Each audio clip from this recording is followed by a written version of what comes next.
Hey, look who's here. We're talking about changes in Greensboro, a new system for take-home police cars, plans to generate more revenue for the city, businesses choosing to grow here, and of course, it's the mayor, Nancy Vaughn, who's going to be talking about all those things. We're glad that you're here. Thank you. She is also taking your questions as well. This is how you get your question to the mayor. You can text us to them right now. The number is on your screen, 336-379-5775. You get to text in your question. It's anonymous, and then she answers your question. All right, let's start with a few things like this topic right here. New Greensboro Police taking home cars. Yes.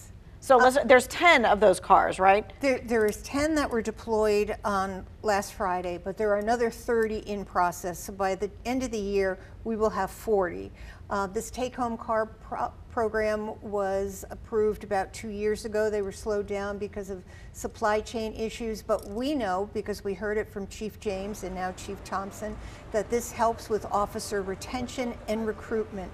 Most of the cities around us have a take-home car policy, so we are really excited about this, and I think it'll help rise the profile of officers out in neighborhoods. And it's just another amenity, right, for anybody who's looking for a job. You look at all the different benefits that an employer gives, and that is one of those. And that can be a substantial benefit, and it's not only a benefit to the police officer, it's a benefit to the city, because if there is an emergency, they can respond off duty from their homes instead of having to go into their office and then transferring all their stuff. So there's a payback in a lot of different ways. Okay. Well, let's talk about Greensboro's police chief, since we're kind of on that subject. Talking about city leaders about violent crime and what they're doing to reduce violent crime. And I know we've got some stats, right? We have like the big stats of what's going on, and we know that the stats for violent crime are going up, and yet there's like stats within the stats to give us context. There are, and it is very concerning to see the rise in homicides this year.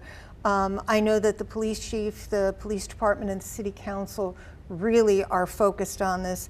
There are some surprising and very disappointing statistics that 25% of the homicides so far this year are domestic related. And for many years we were fortunate the city of Greensboro didn't have any domestic homicides. Our Family Justice Center does a great job. Mary Kay Abuzoider and I plan on sitting down and talking to them and kind of picking their brains to see what is it that we can do to impact that 25%. Another 39% of the homicides this year are considered acquaintance violence. Now that could mean anything from gangs, because there's a grudge they know, or people who know each other. Right now, 11% of the homicides are a complete stranger, where they can't find a connection. So, we know the things that we have to focus on. And one of our goals is to make Greensboro the safest city in North Carolina, and that is something that we're taking seriously. Things like the take-home cars will help. The police chief started the behavioral health response team for people who are in mental or physical distress. So, and of course, the new budget, where we have been able to raise the salaries across the board for GPD, I think will help us with recruitment and retention. Because it's a whole different way of fighting that kind of violence when it's domestic versus if it's just things that are happening in the city. Yes, and part of the call to action that the chief issued is that we need help from the community. As I've said previously, we're not going to be able to police our way out of this.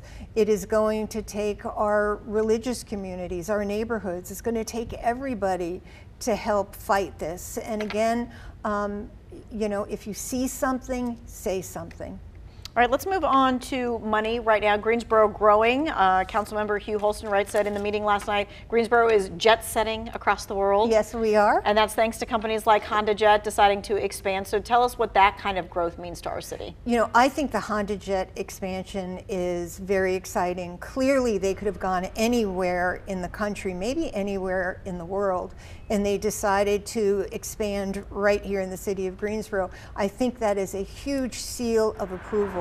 It shows that we're business friendly, that we have got the workforce development, and this is an opportunity. They are making their second generation jet, and HondaJet has been very successful in selling a high quality airplane. And you know, it is wonderful that they have been based, and they have also helped us attract other companies like Boom. Right, and those jobs that they're bringing, they're like $80,000 jobs. They are. These are very well-paying jobs, and it's important for people to note that they use GTCC for training, and they hire people through NC Works.